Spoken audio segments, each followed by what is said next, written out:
we got some stuff to talk about. Episode 573, the podcast. I'm your host, RJ Carbone. Welcome to BD4. Talking some New York Knicks. Game 5 in the books. Happened last night. Wednesday, November 1st. The Knicks took their third loss of the season at the Garden against the Cavs. So let's talk about it. BD4, episode 573. Let's go. Welcome to BD4, an RJ Carbone podcast. BD4, where there is no better way to get your Yankees and Knicks analysis. We also do MMA. Yanks every series, Knicks every game, MMA on occasion. BD4 is a 5-star show on Apple Podcasts, also available in video format on YouTube and Spotify. So thanks for stopping by, and we hope you enjoy the show. Champion of the world, turning, looking, see ya! Anthony for three, bang! That one goes down, and the game is tied! Time! Penetrates, creates, and showing some dexterity as well with the left hand. Yankees win!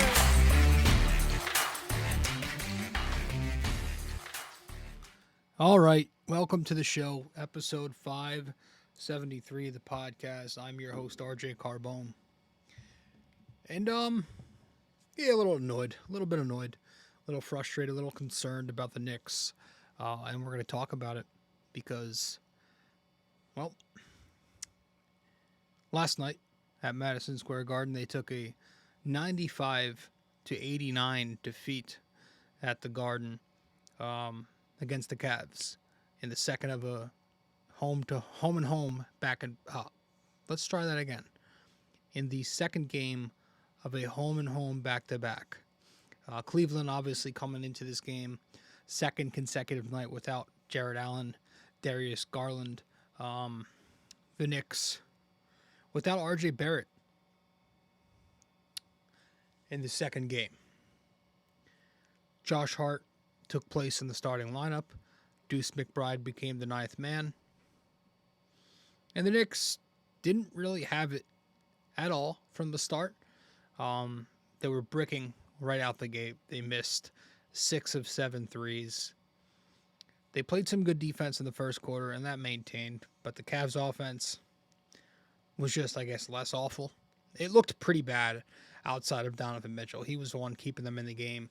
30 points at the end of the night. 20 came in the first half. Brunson scored his 5,000th career point on a floater in the first quarter. That, he looked good to start the game. The Knicks finished the first quarter down 2 points. Second quarter comes. That's when Thibs went with IQ, Deuce, Donte, Hart, and Hartenstein. That was a unit that was fun to see. Deuce was playing some great point of attack defense, as he usually does. Brunson was out there playing defense, strong charges, scoring and ones. And so the Knicks entered halftime up a point. Third quarter comes, and it's the nightmare quarter. Third quarter of doom from 2 years ago returned. Randle was just incredibly selfish. Poor transition defense. The Max Strus play. Thibs leaves the starters in for maybe a little too long. The Cavs win the quarter 22-13. They take the lead entering the fourth. And really, it was close. Quickley kept the Knicks alive. He gets hot mid-fourth quarter, knocks down a few shots.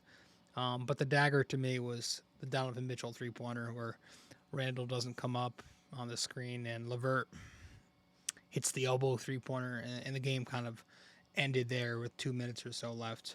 And so the Knicks lose 95-89 last night at MSG. I'm not going to say I'm panicking, but I think it's okay to be concerned. And I want to talk about a few things in this show. First one being just get my thoughts out on Tom Thibodeau real quick because that seems to be a topic every night as we all expected. The positives, I like that Thibodeau continues to mix up different starters with the second unit and experiment a little more. That's something we really haven't seen much in the past. Obviously, he does that with RJ, but we're seeing more this year, and we saw it last night. Randle share the floor with the bench unit. Him and Brunson were out there again. So we saw that some more last night with RJ out. He also did a nice job adjusting on Donovan Mitchell in the second half again. I do kind of question why he went single coverage again in the first half of this game after seeing what happened in the first game of the two. But the one question on everybody's mind after last night, not so much myself, because I'm trying my best to be reasonable, but obviously why did he stick with the starters for so long in the third quarter there? Because Jalen Brunson was playing selfish. Julius Randle was completely toxic. Donte had a great first half. Grimes had 0 last night. Now, Quickley did check in with, I want to say, under 6 minutes to play in the third quarter. And then the other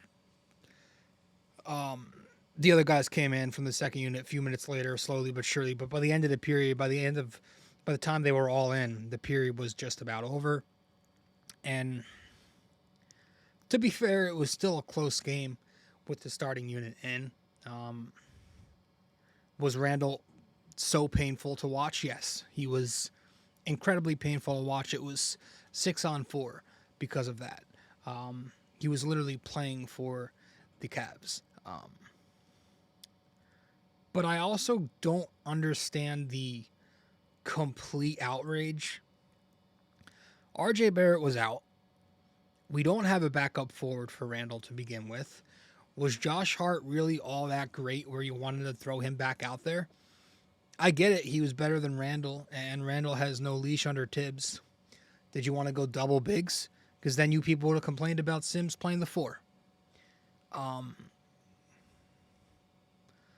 So I get it. The accountability, Randle has no leash under Thibodeau. I understand that, but part of me is also like, those are your two guys. The two guys you're going to live and die with, Brunson and Randle. They're your 2 all-star players. I think Thibodeau's mindset is keep Randle out there hoping he finds it, hoping he finally finds something. And obviously he didn't. And again, he was hurting the team. He wasn't getting back on defense. He wasn't running. He wasn't rotating. He wasn't rebounding. He wasn't shooting his open looks. But I'm not really going to use this as one of my fire Thibs, reasons. I don't think this was that egregious. I don't think it was that crazy for Thibs to play his 2 stars expecting them to find it. I think that's fair. Nobody was hitting anything. And again, you were shorthanded a little bit. I will say, maybe guys had tired legs last night because Thibs kept them in a little too long after blowing the Cavs out in the first game in the fourth quarter there, right? I guess that's fair to criticize, but it's also game 5. I don't know. Some of you guys I really feel like have an agenda against this guy and are just grasping at straws to cling to a narrative. I really don't think Tom Thibodeau making a few substitutions was saving the game last night. I worry about hitting shots. I think that's Knicks hit a few more shots, they win the game. And that's, what I do worry about when it comes to Thibs is his half-court offense, right? And it's not all on him. Some of it is personnel, roster construct, right? That's more on Leon Rose and company, but there are also things that I feel Thibs can do with his playbook to make this offense a little more dynamic, a little more modernized. My whole thing last year, and we've already discussed it plenty this year, has been the sustainability of the way the Knicks run half-court offense. Can it last, right? Because it didn't last in the playoffs. but I'm worried about the league adjusting to how the Knicks run offense this year, because it's the same thing. It's very basic and predictable.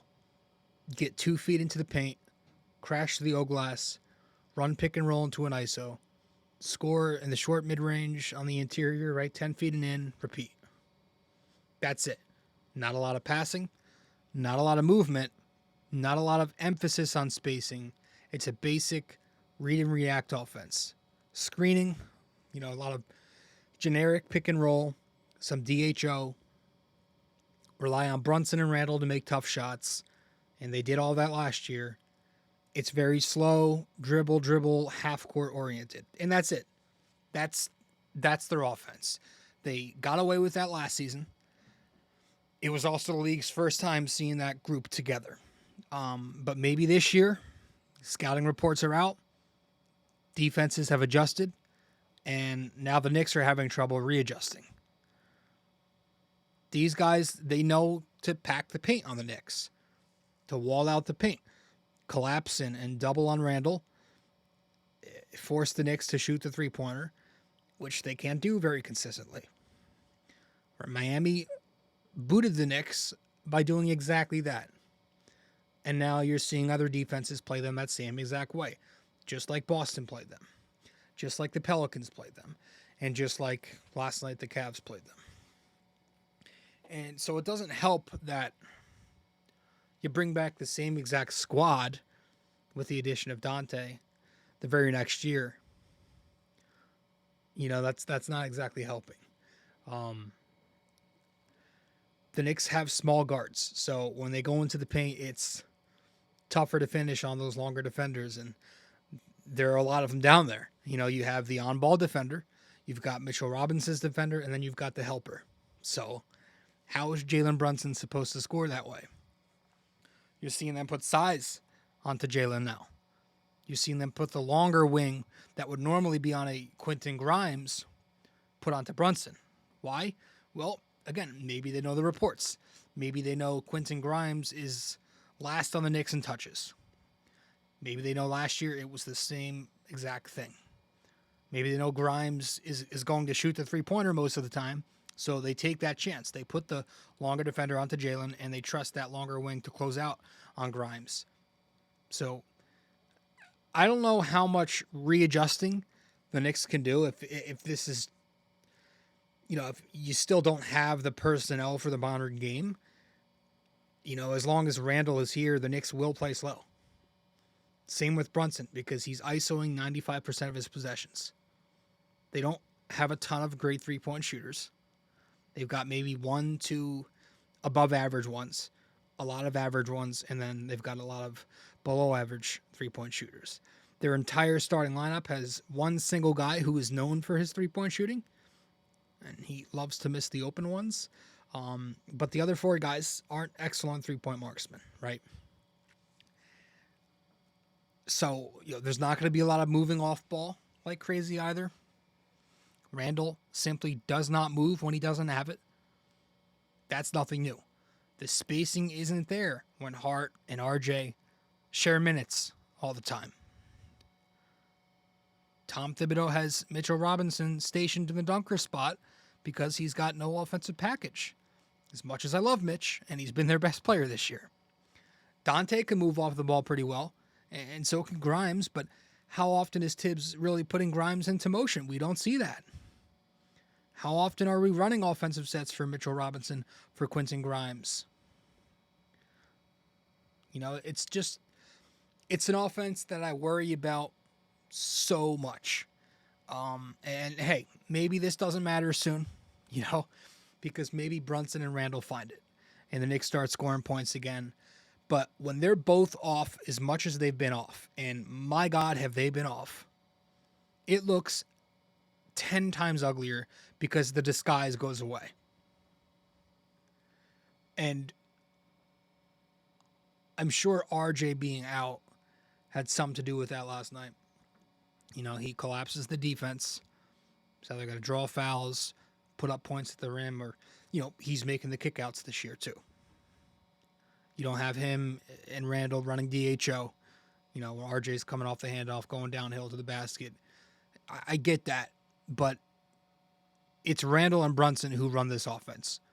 That's the engine. That's how it's been, and they need to get that right because both of them 11 of 38 last night combined. Randle scored 6 points. 6 points on 20% shooting. Brunson scored 24 points on 35% shooting. Randle's averaging 13 points per game, 28% on the year from the field. Brunson's averaging 21 points on 38% from the field. That's not going to cut it.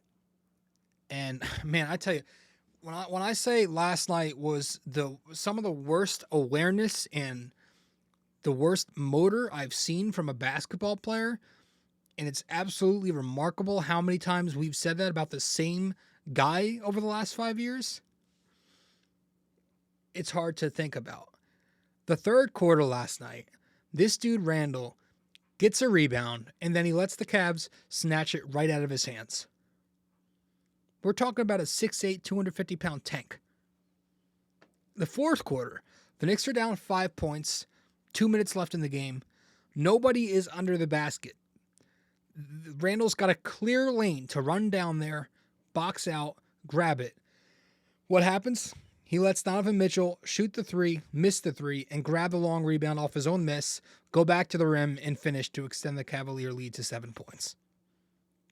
I can keep going. I mean, the way he was walking back on defense in transition was just the worst thing I've ever seen. He made Max Strus look like prime D Rose on that one possession when he went coast to coast. You had the Cavs screening with Niang to get the switch, putting Randle onto Mitchell, but there were times Randle would switch and he wouldn't even bother getting up.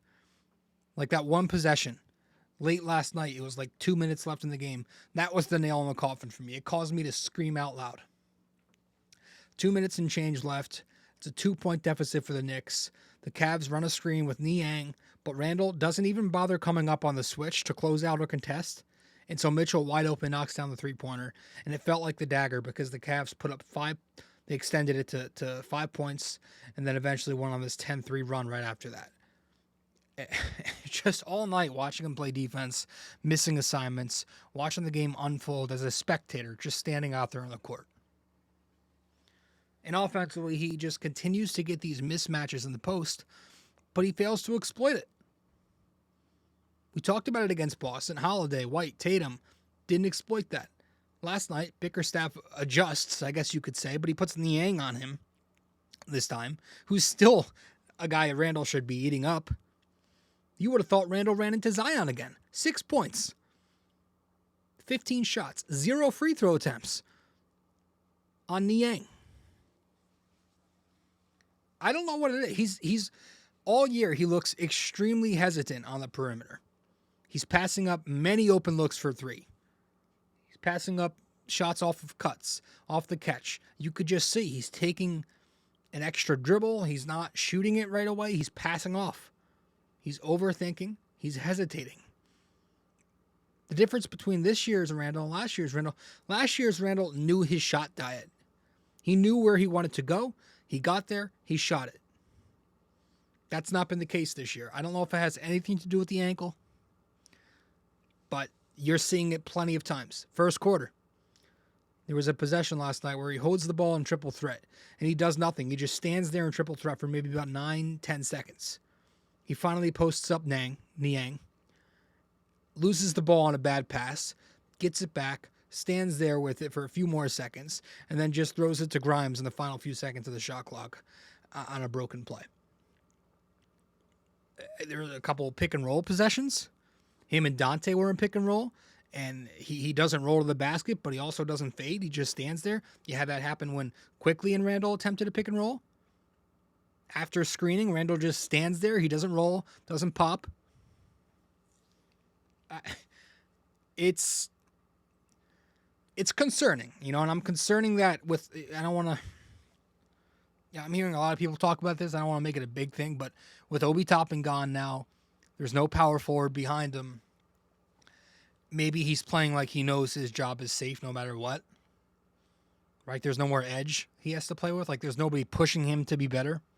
There's no motivation there for him to keep his spot. You know, I wish his player option was this year and not next year, so we could be playing with a little more purpose. But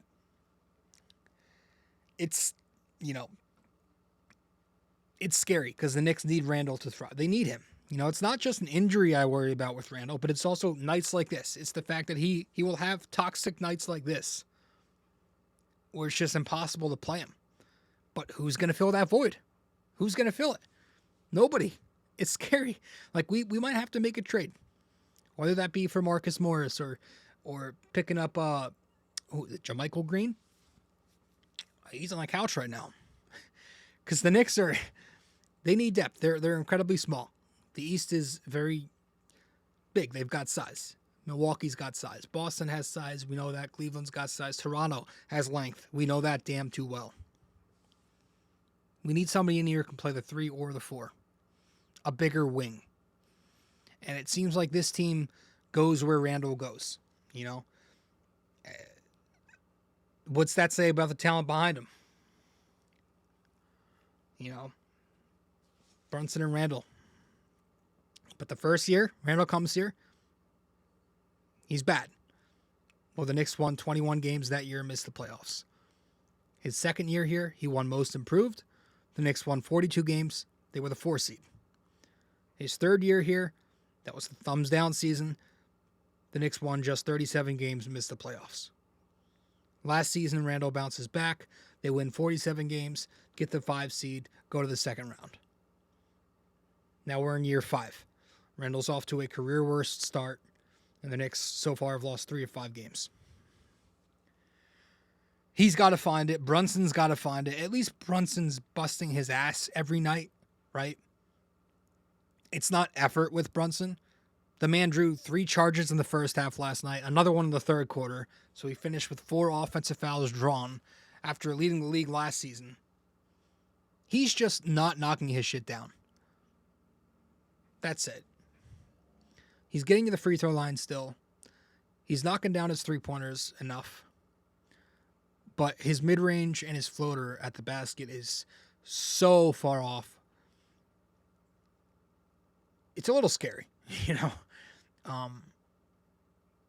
Like, I know he's getting to his spots and the open looks are there.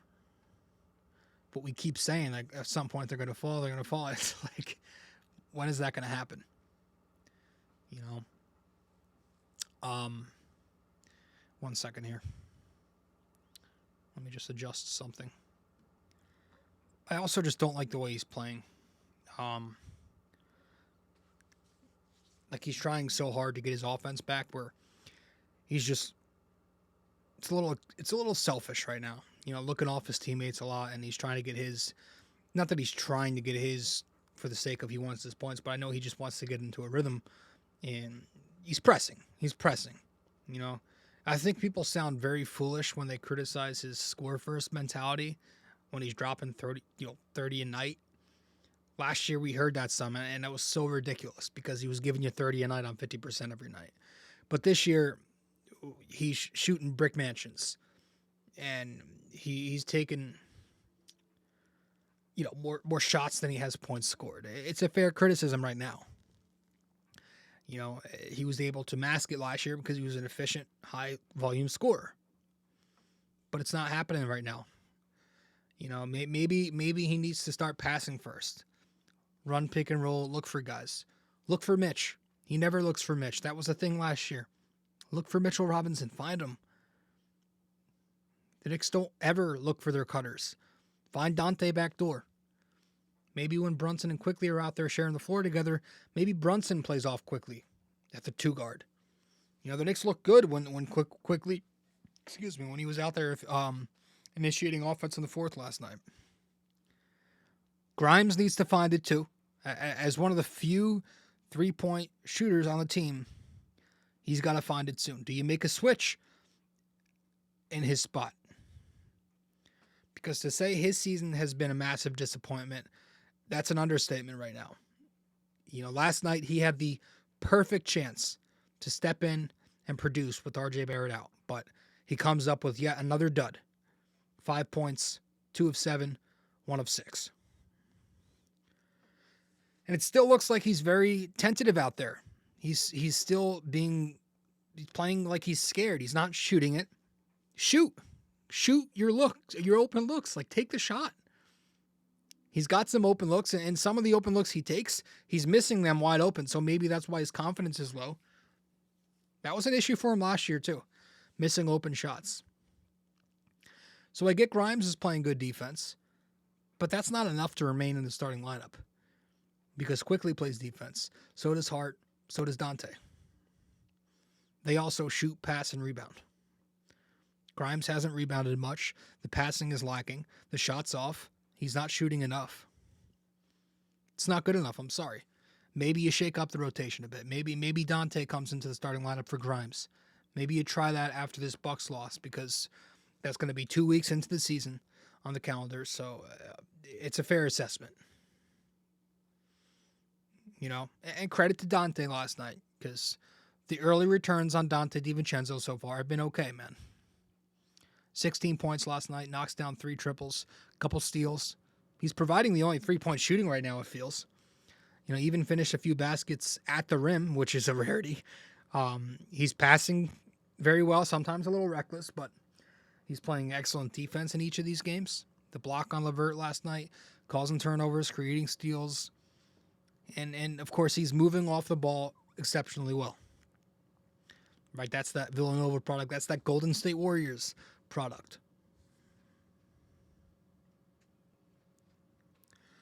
You know, his first 2 baskets last night actually came off cuts, instead of just the default 3-point spacing.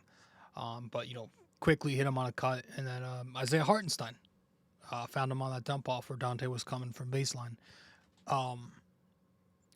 But that's kind of why I like him with the second unit at the same time, because Hartenstein, as we know, is excellent at finding cutters. You know, he looks for those guys, and that lineup Thibs went with was a good one, with Quickley, Deuce, Donte, Hart, and Hartenstein. They play with pace. They spaced out the floor more. There was ball movement. There was body movement. There was defense. It looked good. I would like to see that one more, but, I think if you maybe still start Donte and you stagger him, you find ways to get him with the bench unit still. I don't know. It's going to be difficult. I don't know how much longer you can stick with the same starting lineup if it doesn't work. Now, I know last season they did lead the NBA in points per game, that starting 5. So I'm going to give it more time, but, we don't have a choice. But the Knicks aren't scoring right now. I think they're last in points per game this year, so it's a little different, and I just wonder at what point does Thibs shake things up. If you want to talk positives, we could talk Mitchell Robinson when we return from break. Stay with us here on BD4. We'll be right back in about 20 seconds. We appreciate you sticking around and listening so far. When you have a chance, be sure to open YouTube to subscribe, like, and comment. And if you're already watching on YouTube, be sure to head over to Apple Podcasts and give us a 5-star review. We appreciate your feedback and are always looking to improve. Now, with that all said, let's get you back to the show. All right. Welcome back to the show. I'm your host, RJ Carbone. I don't know why I said it like that. Did I say Corbone? I'm your host, RJ Carbone. Mitchell Robinson gets the Bing Bong game ball last night amongst the starting unit. Bing bang. Mitch was excellent last night. 6 points, 16 rebounds, couple blocks. Continues his strong season, played 32 minutes. Continues to do great things for this team on both sides of the ball. Just providing extra possessions constantly giving the Knicks second opportunities, saving their ass from honestly being 0-5 with 5 blowout losses, to be honest with you. He's playing great defense. He's controlling the paint. He's getting better in pick and roll defense every year. He's perfected his roll and drop coverage. completely neutralizing Mobley this series. Just once again, just with Mitchell Robinson's presence alone in the middle, Mobley was a complete non-factor. Mitchell Robinson actually flashed that, what was it, the first quarter last night where he took it to the basket, put it on the floor. He'll do that every once in a while and throw you off. That was cool.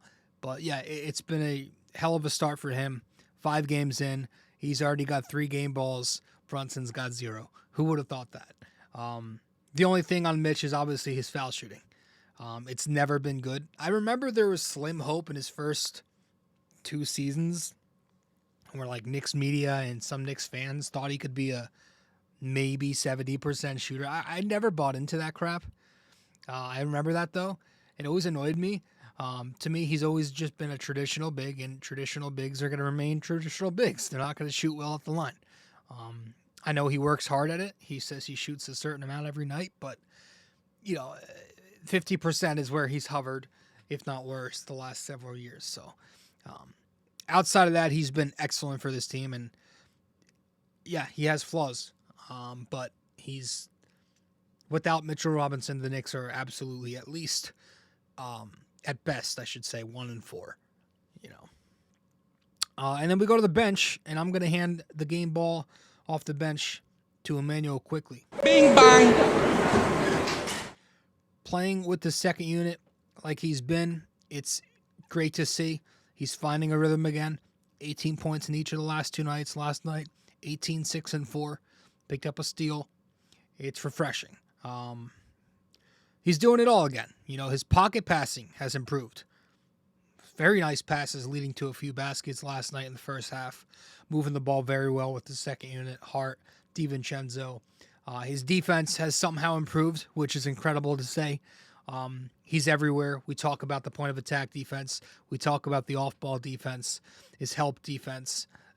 He's constantly stunting, recovering, closing out, making up for his teammates' misses, when they miss assignments, doing everything defensively, and of course the scoring. I was gonna give the game ball to Donte, but Donte had a great first half and Quickley had a great fourth quarter, so I usually give the edge to the guy who had it down the stretch. Quickley hit some big shots there in the fourth for the Knicks, about midway through to keep them on their, keep them alive in their final lifeline at the moment.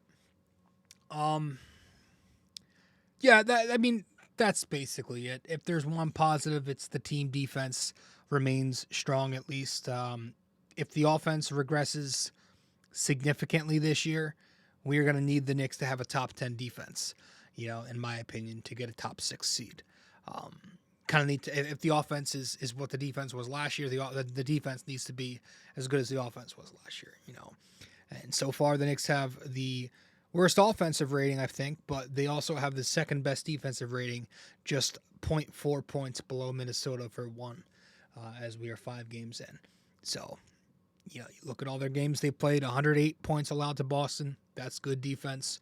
120 to Atlanta wasn't good, but 96 to the Pelicans, and then 91 in the first game of this set, and 95 last night to Cleveland. So they're playing good defense. That was a concern heading into the season. Still is. We'll see how long this lasts, with the way they scheme.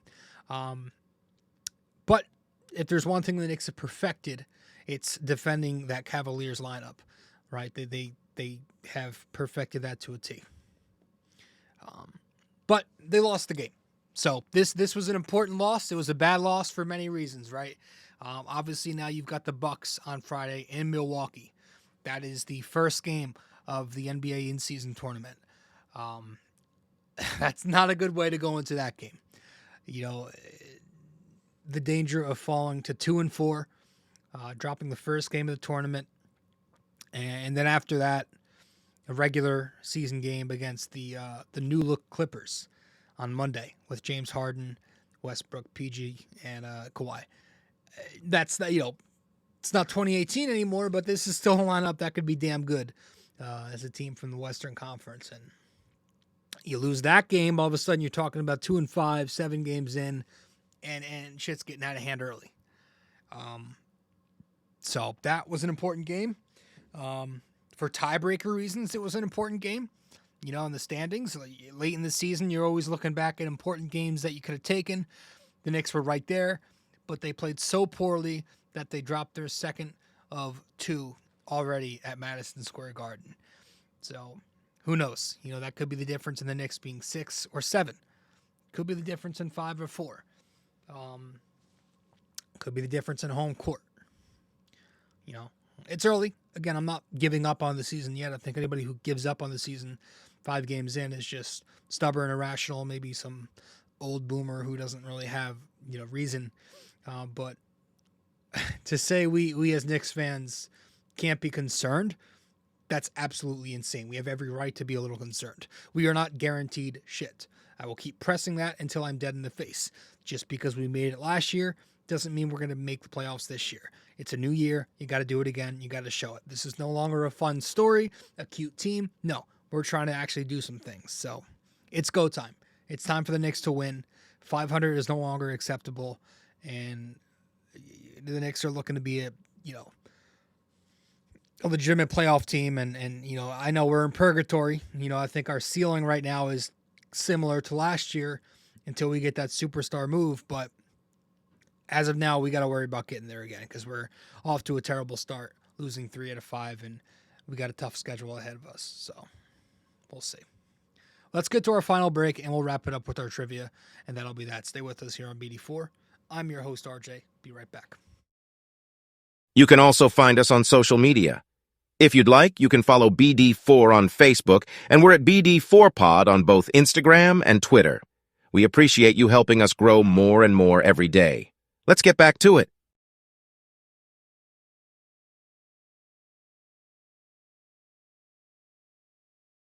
If you have time in the day or maybe just prefer old-fashioned reading over listening, then you can always follow along and subscribe to BD4 Blog by going to BD4blog.com. We're not on there as often, but when we do post, it's just as entertaining, opinionated, and passionate as we are on this podcast. Thank you so much. And let's keep on with the show. Studio 69 Productions is a podcast production agency created by Leo Rodriguez to allow content creators to market their podcast. It's an online platform that will market your podcast or any other project that you're working on. Get in touch with Leo Rodriguez from Studio 69 Productions. You can find Studio 69 Productions on Instagram at Studio69NJ. Studio 69 Productions, where dreams are heard and born.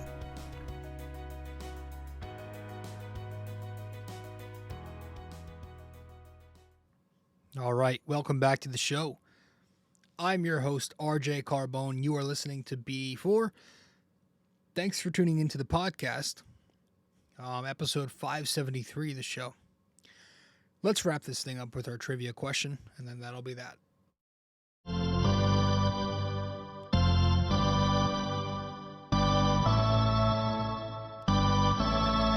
All right, so for episode 573, our NYY-NYK-MMA Trivia question of the day is, who has played the most consecutive seasons as a Knick since Patrick Ewing? All right, who has played the most consecutive seasons as a Knick since Patrick Ewing? All right, one final time. Who has played the most consecutive seasons as a Knick since Patrick Ewing? Let me know the answer wherever you can reach me. If you get the answer correct, I'll give you a shout out in the next episode. That's it for this show. That's it. Done talking Knicks for this episode. I will see you after Game 1 of the NBA Cup, where the Knicks will take on the Bucks in the first game of group play this month. So that'll be interesting. It's in Milwaukee, so we don't get to see the orange court until later this month. All right, that's it. I'll see you in the next show. Thanks for tuning in. Knicks lose to the Cavs, and things are looking a little concerning right now, but we'll see. Later.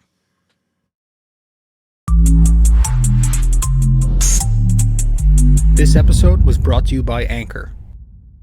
Hey there! If you stayed the entire way through, we thank you immensely for it. We hope you enjoyed this podcast and that you come back for the next episode real soon. Don't forget to like, subscribe, comment, download these episodes, and share them with your friends as well. BD4 is a 5-star podcast simply because of you, and we'd like to keep it that way. Have a wonderful day. Go Yankees and go Knicks!